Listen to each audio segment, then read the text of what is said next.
আসসালামু আলাইকুম রহমতুল্লাহি বারাকাতুহু। বিসমিল্লাহির রহমানির রহিম। দাখিল নবম শ্রেণীর দূরের ও কাছের প্রিয় শিক্ষার্থী বন্ধুরা, আজকের আল-আকাইদাল ফিকা ক্লাসের উপস্থিত থাকার জন্য তোমাদের সকলকে আহলান ওয়া সাহলা।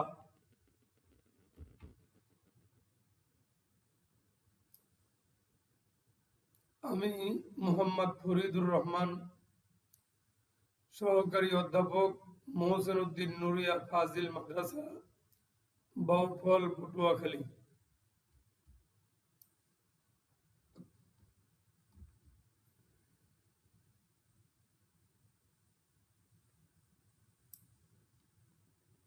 পাঠ পরিচিতি: আল-আকাইদাল ফিকা, দাখিল নবম শ্রেণী, 2020।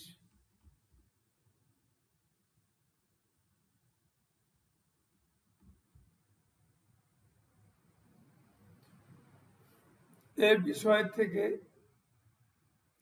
আজকে তোমাদের সাথে থেকে তোমাদেরকে সাথে নিয়ে যে বিষয়গুলি আলোচনা করা হবে: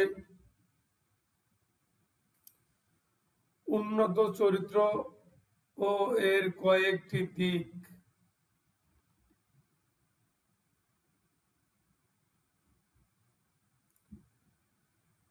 আজকের এই পাঠ শেষে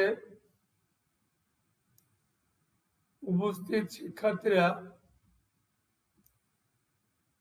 রোগীর সেবা সম্পর্কে জানতে পারবে, ওয়াদা পালনের সম্পর্কে জানতে পারবে, সৎ ব্যবহার সম্পর্কে জানতে পারবে, সাহাবায়ে কেরামের রিজওয়ানুল্লাহি তাআলা আলাইহিম আজমাইনদের আখলাক সম্পর্কে জানতে পারবে, জনাব নবী করিম সাল্লাল্লাহু আলাইহি ওয়াসাল্লামের আখলাক সম্পর্কে জানতে পারবে।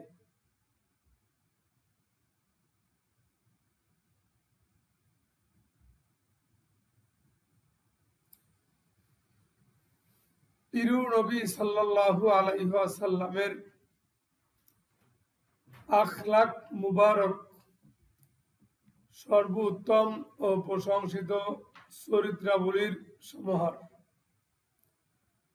আল্লাহ তাআলা স্বয়ং নিজেই তার চরিত্র সম্পর্কে বলেন: হে রাসূল, নিশ্চয়ই আপনি সর্বোত্তম চরিত্রে অধিষ্ঠিত। আল্লাহ তাআলার এই প্রশংসার পর আর প্রশংসা বাকি থাকে না। মানুষ নিজেকে সুসজ্জিত করার সবচেয়ে শ্রেষ্ঠ ও মহান উপকরণ হলো সৎ চরিত্র। সৎ চরিত্রের ক্ষেত্রে রাসূলুল্লাহ সাল্লাল্লাহু আলাইহি ওয়াসাল্লাম হলেন সর্বশ্রেষ্ঠ আদর্শ। সৎ চরিত্র এমন একটি গুণ যা অর্জন করা স্বর্ণ, রৌপ্য ও অঢেল সম্পদ অর্জনের চেয়েও শ্রেয়। রাসূল করিম সাল্লাল্লাহু আলাইহি ওয়াসাল্লাম এর আদর্শ অনুসরণ ভিন্ন তা অর্জনের বিকল্প কোনো রাস্তা নেই।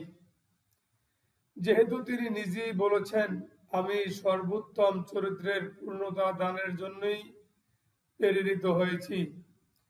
বুখারী ও মুসলিম শরীফে রয়েছে, রাসূলুল্লাহ সাল্লাল্লাহু আলাইহি ওয়াসাল্লামের চরিত্র ছিল কোরআন, অর্থাৎ কোরআনের বর্ণিত সকল গুণাবলীর সমাবেশ রাসূল করিম সাল্লাল্লাহু আলাইহি ওয়াসাল্লামের মধ্যে ঘটেছে বা তার মধ্যে ছিল।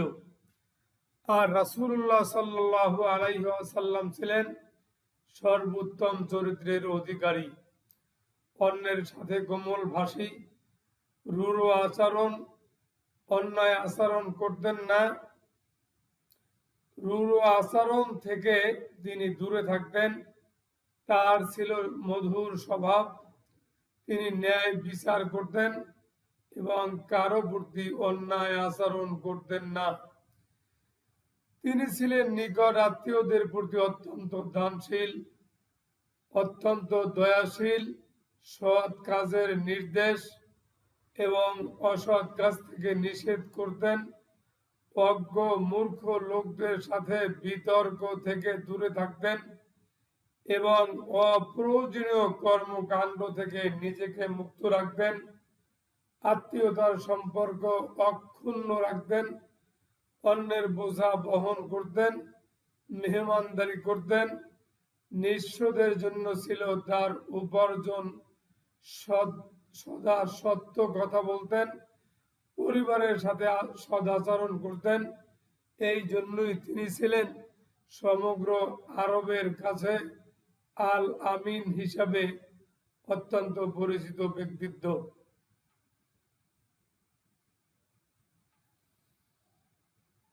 পরিবারের সাথে তিনি ছিলেন উত্তম ব্যবহারকারী। যেমন হাদিস শরীফে এসেছে, হযরত আয়েশা সিদ্দিকা রাদিয়াল্লাহু তাআলা আনহা এক প্রশ্নের জবাবে বলেন, তিনিও তোমাদের মতো গৃহস্থালীর কাজকর্মে মশগুল থাকতেন, নিজের কাপড় ও জুতা নিজে সেলাই করতেন। মুসনাদে আহমদ হযরত আনাস রাদিয়াল্লাহু তাআলা আনহু বলেন, আমি 9 বছর পর্যন্ত নবী করিম সাল্লাল্লাহু আলাইহি ওয়াসাল্লামের খিদমত করেছি, কিন্তু আমার জানা নেই তিনি আমাকে বলেছেন তুমি এরূপ কেন করেছো, এবং তিনি কখনো আমার কোনো কাজে সামান্যতম ত্রুটিও ধরেননি। মুসলিম শরীফ। তিনি ছিলেন খুব লজ্জাশীল, খুব বেশি সাধনাকারী, ইবাদতকারী, প্রতিশ্রুতি পূরণকারী।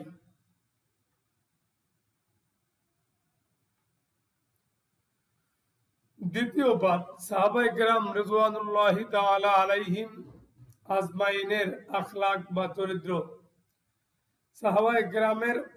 সাহাবায়ে কেরাম হলেন ওই সকল ব্যক্তি যাদেরকে আল্লাহ তাআলা রাসূলুল্লাহ সাল্লাল্লাহু আলাইহি ওয়াসাল্লামের সঙ্গী রূপে নির্বাচিত করেছেন। তাই তারা প্রিয় রাসূল সাল্লাল্লাহু আলাইহি ওয়াসাল্লামকে তাদের চরিত্রের ক্ষেত্রে আদর্শ, ইমাম, মডেল ও অনুসরণীয় হিসাবে গ্রহণ করেছেন। এই কারণেই তাদের মধ্যে রাসূলুল্লাহ সাল্লাল্লাহু আলাইহি ওয়াসাল্লামের অনুসরণ ও অনুকরণের মাত্রা এতটা পূর্ণতা ও চূড়ান্ত পর্যায়ে পৌঁছেছিল যে পূর্ববর্তী নবীদের মধ্য থেকে কোন নবীর অনুসারীদের অনুকরণ তার ধারে কাছেও যেতে পারেনি। যখন তারা রাসূলুল্লাহ সাল্লাল্লাহু আলাইহি ওয়াসাল্লামকে কোনো কাজ করতে দেখতেন তখন তারাও তা করতেন, শুধু এই জন্য যে রাসূলুল্লাহ সাল্লাল্লাহু আলাইহি ওয়াসাল্লাম তা করেছেন। আল্লাহ তাআলা তাদের চরিত্রের গুরুত্ব সম্পর্কে ইরশাদ করেন, মুহাম্মদ সাল্লাল্লাহু আলাইহি ওয়াসাল্লাম আল্লাহর রাসূল, তার সাহাবীগণ কাফেরদের প্রতি অত্যন্ত কঠোর এবং নিজেদের মধ্যে পরস্পরের প্রতি সহানুভূতিশীল। আল্লাহর অনুগ্রহ ও সন্তুষ্টি কামনায় আপনি তাদেরকে রুকু ও সাজদায় অবনত দেখবেন।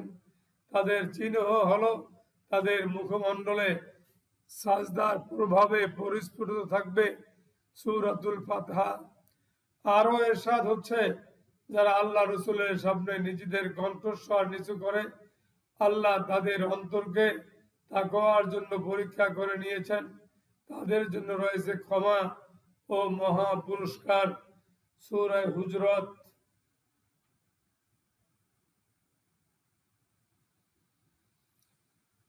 রাসূলুল্লাহ সাল্লাল্লাহু আলাইহি ওয়াসাল্লাম ইরশাদ করেন যে মুসলিম হিসেবে আমাকে দেখেছে এবং আমি যাদেরকে দেখেছি তাদেরকে আগুন স্পর্শ করবে না।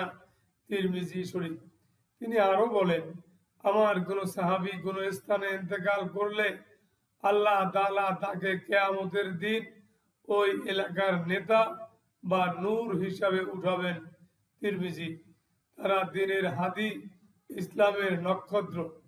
আল্লাহ তাআলা তাদেরকে দ্বীন কায়েমের উদ্দেশ্যে নবীজির সোহবতে থাকার জন্য বাছাই করেছেন। প্রিয় নবী সাল্লাল্লাহু আলাইহি ওয়াসাল্লাম বলেন, যারা সাহাবাইগণকে গালি দিবে, মন্দ বলবে, সমালোচনা করবে তাদের উপর আল্লাহ, ফেরেশতা ও মানবকুলের লানত নেমে আসবে। তাদের ফরজ ও নফল কোনো আমলই কিয়ামতের দিন আল্লাহ তাআলা কবুল করবেন না। কুরতুবী শরীফ। সৎ ব্যবহার। দুনিয়া ও আখিরাতে মানুষের শ্রেষ্ঠ সম্পদ সৎ ব্যবহার। সৎ ব্যবহার দুভাগে বিভক্ত। প্রথমত পার্থিব, দ্বিতীয়ত পারলৌকিক। পার্থিব সৎ ব্যবহার হলো মানুষে মানুষে পরস্পরে অত্যাবশ্যক বন্ধন সমূহ দয়া ও সহমর্মিতার সঙ্গে রক্ষা করা। পারলৌকিক সৎ ব্যবহার হলো মানুষ তার স্রষ্টার প্রতি পূর্ণ ঈমান ও আকীদায় অবিচল থেকে পূর্ণ ইখলাসের সাথে তার ইবাদত করা। রাসূলুল্লাহ সাল্লাল্লাহু আলাইহি ওয়াসাল্লাম ইহসান বা উত্তম আচরণের ভ্রান্ত সীমা বর্ণনা করে ইরশাদ করেছেন, আল্লাহর ইবাদত এমন ভাবে করো যেন তুমি তাকে দেখছো, আর দেখতে সক্ষম না হলে এ দৃঢ় পর্দায় তোমার মাঝে সৃষ্টি করো যে তিনি তোমাকে দেখতেছেন। সৎ ব্যবহারের বহু দিক রয়েছে, যেমন মহান আল্লাহ তাআলা ও মানুষের মধ্যকার প্রতিশ্রুতি ও চুক্তি রক্ষা করা। যেমন ইরশাদ হচ্ছে, ও হে যারা ঈমান এনেছো, চুক্তি পূর্ণ করো। অভাবীদের দান করা। ইরশাদ হচ্ছে, যদি তাদেরকে দান করো তোমাদের জন্য তা কল্যাণকর হবে যদি তোমরা বিষয়টি সম্পর্কে জ্ঞান রাখতে। সূরা বাকারা। ইয়াতীমদের সম্পদ থেকে দূরে থাকা। ইরশাদ হচ্ছে, তোমরা ইয়াতীমদের মালের কাছেও যেও না, একমাত্র তার কল্যাণ আকাঙ্ক্ষা ছাড়া সংশ্লিষ্ট ব্যক্তির যৌবনে পদার্পণ না করা পর্যন্ত। পরিমাপ ঠিক, যেমন ইরশাদ হচ্ছে, মাপে পূর্ণ মাত্রায় দেবে। যারা মাপে ঘাটতি করে তোমরা তাদের অন্তর্ভুক্ত হয়েও না, এবং ওজন করবে সঠিক দাঁড়িপাল্লায়। লোকদের তাদের প্রাপ্য বস্তু কম দেবে না এবং পৃথিবীতে বিপর্যয় ঘটাবে না। সূরা 181, 182 ও 183।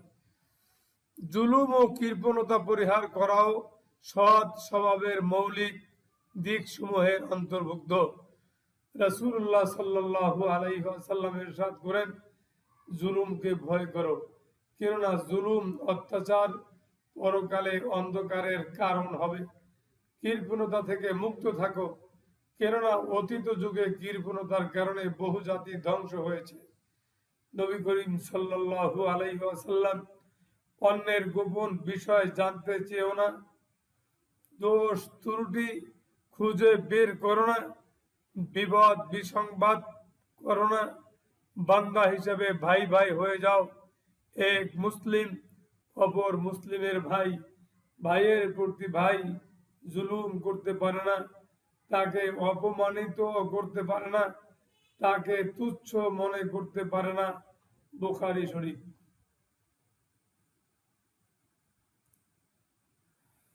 বড়দের সম্মান ছোটদের স্নেহ উত্তম আচরণ হিসাবে পরিগণিত। যেমন রাসূল করিম সাল্লাল্লাহু আলাইহি ওয়াসাল্লাম ইরশাদ করেন, সে আমাদের দলভুক্ত নয় যে ছোটদের স্নেহ করে না আর বড়দের সম্মান করে না। আবু দাউদ শরীফ। প্রতিবেশীর হক আদায় করা। যেমন হযরত আবু যর গিফারি রাদিয়াল্লাহু তাআলা আনহু বলেন, আমার প্রিয় খলিল আমাকে ওসিয়াত করেছেন, যখন তুমি সূরবা পাকাবে পানি একটু বেশি দিও, তারপর তোমার প্রতিবেশীদের পরিবারের প্রতি দৃষ্টি রাখো এবং তাদের সাথে উত্তম আচরণ করো। মুসলিম শরীফ।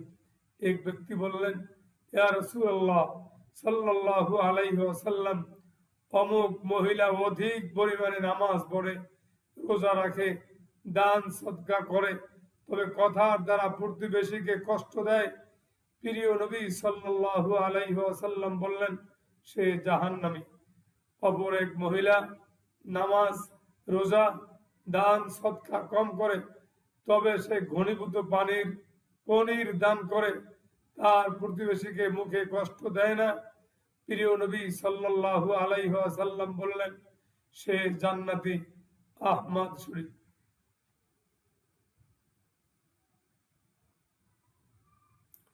ওয়াদা পালন।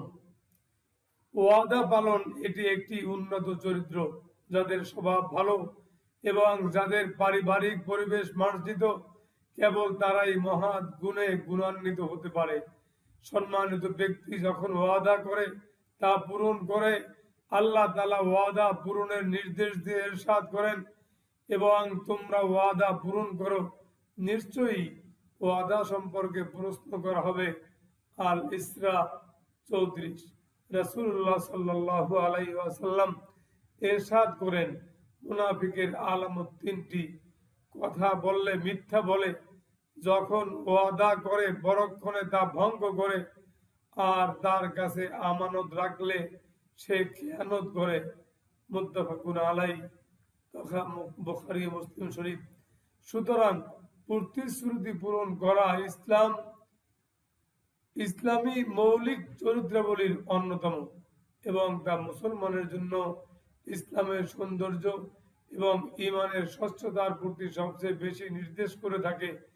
আর এই কথা সত্য যে চরিত্র মানুষের গুরুত্বপূর্ণ চালিকা শক্তি সমূহের মধ্যে অন্যতম, এবং তা মানুষের উন্নতি, উচ্চ মর্যাদা ও সামাজিক মান উন্নয়নের অন্যতম উপাদান। অন্যথায় ওয়াদা খেলাপ করা ও প্রতিশ্রুতির ব্যতিক্রম করা চরম অধঃপতনের কারণ।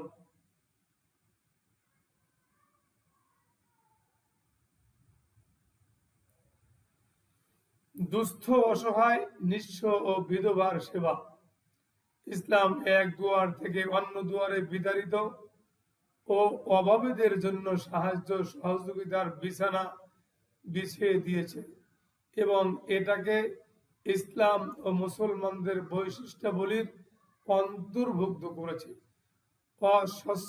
সচ্ছলকে সচ্ছলতা অর্জনে সহযোগিতা করা, অভাবীর অভাব মোচন করা, রিক্ত হস্ত ও নিঃস্বদেরকে স্বাবলম্বী করা ইসলামের অন্যতম বৈশিষ্ট্য।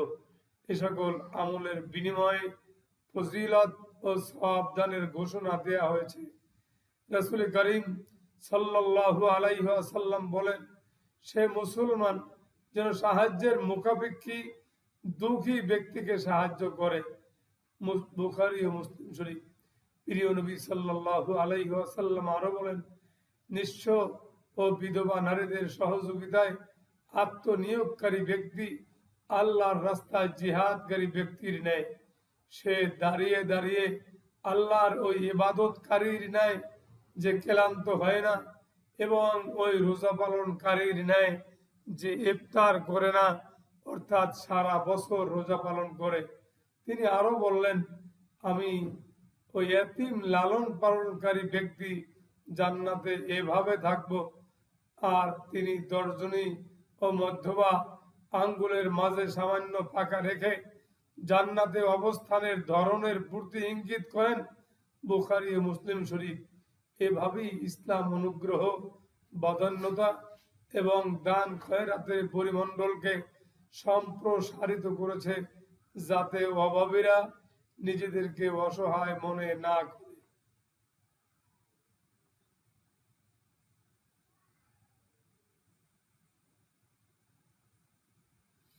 রোগীর সেবা।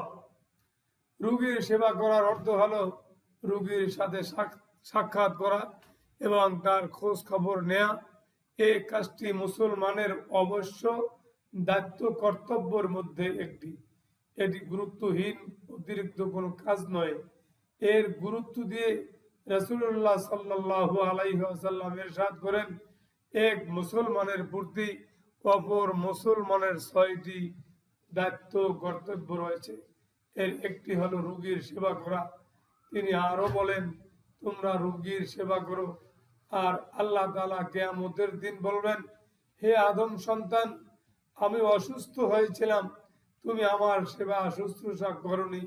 তখন সে বলবে, হে আমার প্রভু, কিভাবে আমি আপনার সেবা করব, আপনি তো সমগ্র জগতের প্রতিপালক। তখন আল্লাহ পাক বলবেন, তুমি কি জানো না যে আমার অমুক বান্দা অসুস্থ হয়েছিল, কিন্তু তুমি তার সেবা করনি? তুমি কি জানোনি, যদি তুমি তার সেবা করতে, তবে তুমি আমাকে তার নিকটে পেতে? মুসলিম শরীফ। সেবা করো কতই না বরকতময় কাজ, তা কতই না শ্রেষ্ঠ সাক্ষাৎ এবং কতই না মহান আমল, যা ব্যক্তি তার দুস্থ ও অসুস্থ ভাইয়ের জন্য করে থাকে। প্রকারান্তরে যেন সে কাজগুলো সম্মানিত পূর্বের উপস্থিতিতে করে থাকে। রহমাতুল্লিল আলামিন নবী সাল্লাল্লাহু আলাইহি ওয়াসাল্লাম সত্যই বলেছেন, মুসলমান যখন তার কোনো মুসলমান ভাইয়ের সেবা শুশ্রূষা করে, তখন সে সেখান থেকে ফিরে না আসা পর্যন্ত জান্নাতের রাস্তায় থাকে। মুসলিম শরীফ। ইসলামী সমাজে রুগ্ন ব্যক্তি যেন তার কঠিন ও সংকটাপন্ন মুহূর্তে এই ধারণা করতে পারে যে সে একা নয়, বরং তার পাশে রয়েছে সেবা শুশ্রূষাকারীদের সাহায্য সহানুভূতি, আর তাদের এই সেবা, সাহায্য, সহানুভূতি ও প্রার্থনা তাকে আবৃত করে রাখছে এবং তার দুঃখ কষ্ট লাঘব করছে।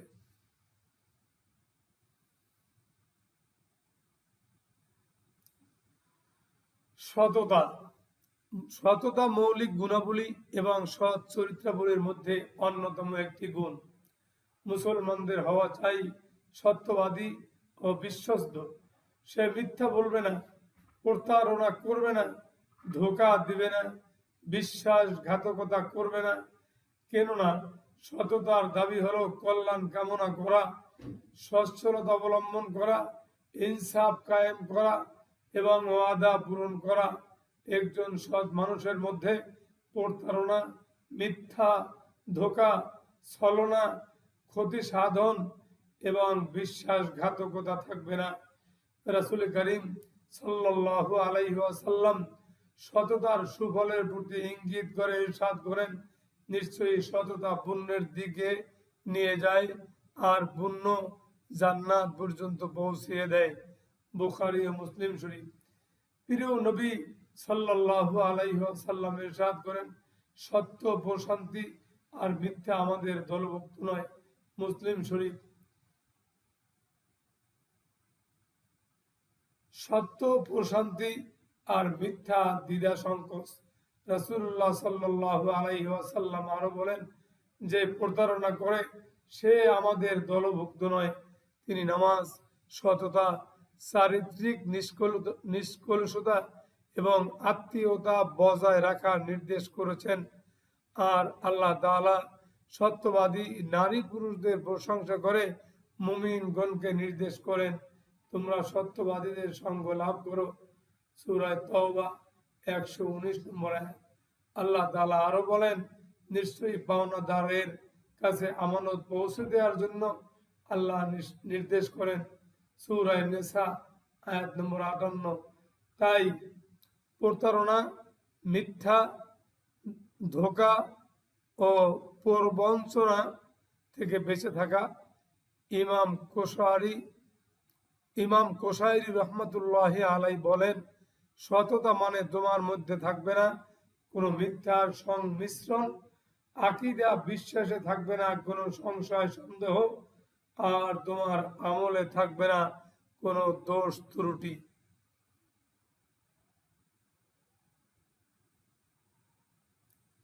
প্রিয় শিক্ষার্থী বন্ধুরা, অত্যন্ত গুরুত্বপূর্ণ কয়েকটি বিষয়ের উপরে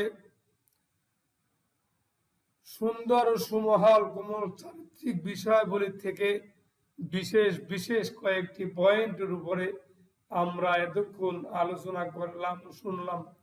কাছের ও দূরের সকল বন্ধুরা, সকল শিক্ষার্থীরা, তোমাদের পরবর্তী জীবনে জান্নাতি বান্দা ও বান্দি হওয়ার লক্ষ্যে এই অত্যন্ত গুরুত্বপূর্ণ মূল বিষয়গুলি আল্লাহ তাআলার বর্ণিত কোরআনুল কারীম, রাসূল করিম সাল্লাল্লাহু আলাইহি ওয়াসাল্লামের অমীয় বাণী তথা হাদিস শরীফের বিষয়গুলিকে আমরা আমাদের জীবনে ধারণ করার জন্য এই বিষয়গুলির থেকে মূল্যায়ন পূর্বক আমরা জীবনে রঙিন হব এই পর্দায় রেখে কয়েকটি টিপস তোমাদের সামনে তুলে ধরা হলো। এক, আল আখলাক মানে কি? ক, নীতিবিজ্ঞান। খ, নৈতিক বিশ্বাস। গ, নীতি নির্ধারণ। ঘ, উত্তম চরিত্র। এই 4টি পয়েন্টের ভিতরে ঘ নম্বর উত্তরটা সঠিক, উত্তম ব্যবহার।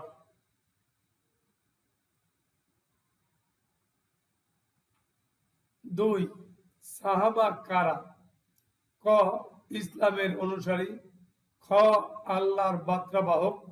গ, নবীজি সাল্লাল্লাহু আলাইহি ওয়াসাল্লামের অনুসারী। ঘ, রাসূল সাল্লাল্লাহু আলাইহি ওয়াসাল্লামের সঙ্গী ব্যক্তিবর্গ। এই উত্তরগুলির ভিতরে ঘ নম্বর উত্তরটা সঠিক। এরপরে আর একটা প্রশ্ন, হুসনুল মুআমালা মানে কি? ক, সৎ ব্যবহার। খ, ওয়াদা পালন। গ, সত্যবাদিতা। ঘ, সৎ সাহস। এই পয়েন্টের ভিতরে খ নম্বর ওয়াদা পালন এইটা সঠিক।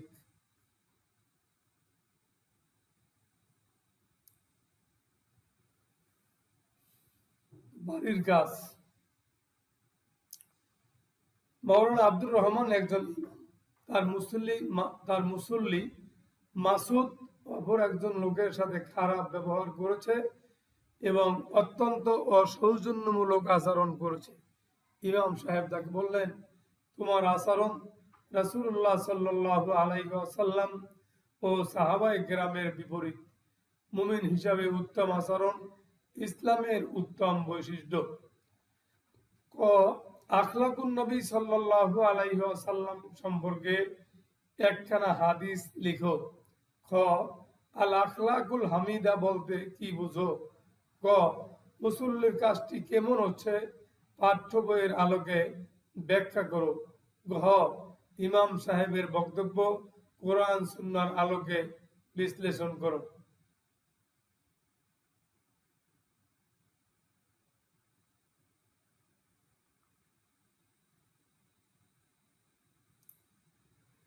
মাহমুদ সাহেব পুলিশ অফিসার, তিনি নামাজ পড়েন, কিন্তু তিনি মনে করেন দরিদ্র লোকদের সাহায্য করলে তারা অন্যায় বেশি করবে। তখন তার একজন কর্মী বলল, স্যার, আপনার কথার সাথে আমি একমত নই, কারণ এটা কোরআন হাদিসের বিপরীত বক্তব্য। ক নম্বরে ইফাউল ওয়াদ অর্থ কি? খ, হুসনুল মুআমালা বলতে কি বুঝো? গ, মাহমুদ সাহেবের কার্যক্রম ইসলামের দৃষ্টিতে ব্যাখ্যা করো। ঘ, মাহমুদ সাহেবের কর্মীর বক্তব্য মূল্যায়ন করো।